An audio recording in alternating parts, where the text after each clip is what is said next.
Halo Sobat Bola Santuy. Kali ini kita bakal bahas topik yang lagi jadi omongan seantero jagat, pecinta bola Indonesia. Karena apa? Karena daftar pemain timnas Indonesia buat kualifikasi Piala Dunia 2026.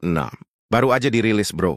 Dan percaya atau enggak, ada banyak banget fakta menarik, drama, sampai kejutan yang bikin kita semua fans Garuda campur aduk perasaannya.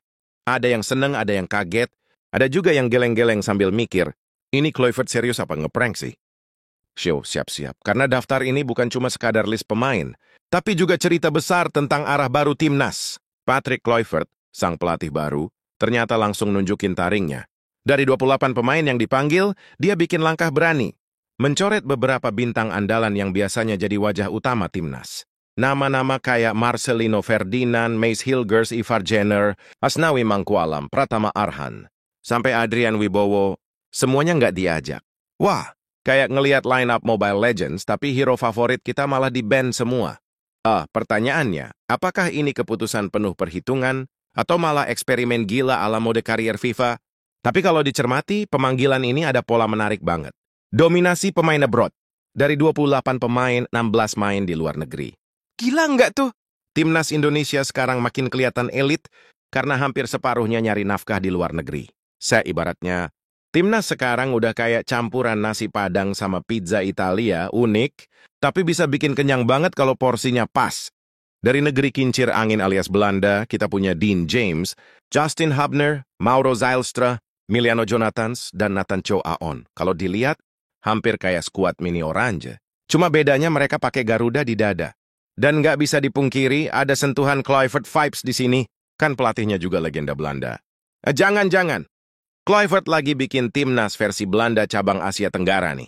Nggak cuma Belanda, ada dua pemain yang main di Italia, yaitu Jay Idzes bareng Sassuolo dan Emil Audero di Cremonese. Main di Serie A itu nggak gampang, bro. Lawannya bisa striker kelas dunia. Jadi wajar banget kalau mereka dipanggil, karena pengalaman di liga berat bisa jadi modal buat ngadepin tim kuat kayak Arab Saudi. Pertanyaannya, apakah mental mereka di Eropa bisa nular ke rekan setim di timnas? Dari Thailand, ada Shane Patinama dan Sandy Walsh yang sekarang duet di Buriram United. Dua fullback ini bisa jadi motor serangan dari sayap. Sementara di Belgia, ada Ragnar Orat Manggoen di FC Vidender dan Joey Pelupesi di Lommel SK. Ya, kebayang tenggak kalau semua abroad ini nyatu? Chemistry-nya bakal kayak Avengers Assemble versi sepak bola Indonesia. Nah, ngomongin umur pemain, ini juga menarik. Pemain paling senior adalah Stefano Lillipali. Umurnya udah 35 tahun, tapi masih dapat tempat di skuad. Udah kayak abang-abangan yang nggak pernah absen nongkrong di warkop. Vano ini konsistennya luar biasa. Dari 2013 dia udah masuk timnas, artinya dia udah ngalamin gonta-ganti pelatih dari era Shin Tae-yong, Luis Milla, sampai Kluivert sekarang. Ibaratnya, Vano ini saksi sejarah. Kalau timnas itu kayak sinetron striping, dia udah ikut main dari episode 1 sampai sekarang. Di ujung lain, ada pemain paling muda, Mauro Zylstra, striker FC Volendam yang baru 20 tahun. Caps-nya baru 2 kali, tapi udah dipanggil ke level setinggi ini. Artinya, Kluivert ngelihat potensi besar di anak muda ini.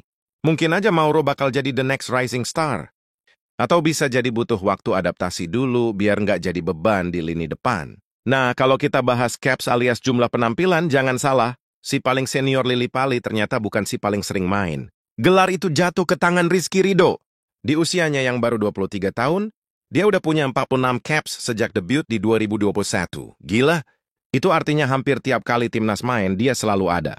Ibaratnya, Ridho ini udah kayak teman sekelas yang nggak pernah bolos absennya. Selalu full. Di bawahnya ada Ricky Kambuaya dengan 41 caps plus 5 gol.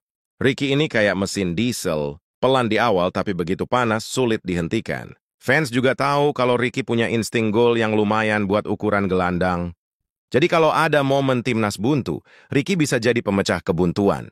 Sekarang kita masuk ke fakta yang lebih gokil lagi. Top skor timnas Indonesia. Saat ini bukan striker tapi winger. Yup, namanya Egy Maulana Fikri. Dari 29 caps, dia udah bikin 8 gol.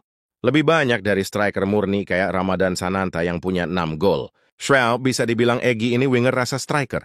Kayak beli bakso tapi isiannya malah daging wagyu, kaget tapi puas. Di bawahnya ada Ricky Kambuaya dan Mark Klok dengan 5 gol. Dan yang paling bikin excited, striker anyar kita oleh Romeni udah bikin 3 gol dari cuma 4 penampilan. Efisiensinya gokil banget. Kalau terus kayak gini, dia bisa jadi predator gol baru timnas.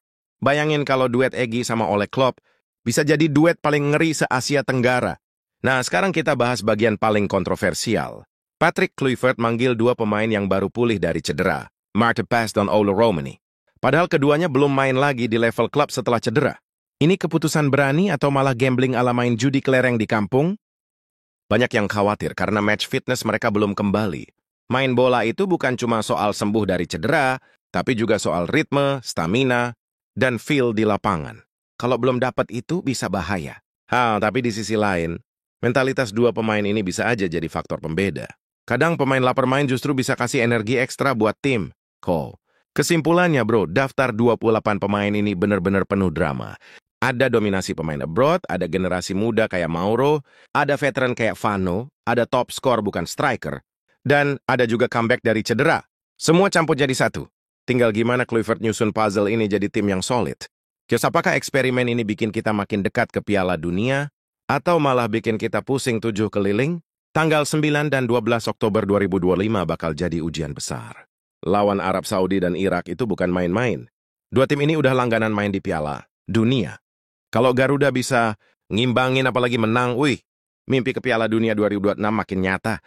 Jadi siapkah kita lihat Garuda terbang lebih tinggi? Atau masih harus sabar nunggu ganti episode lagi?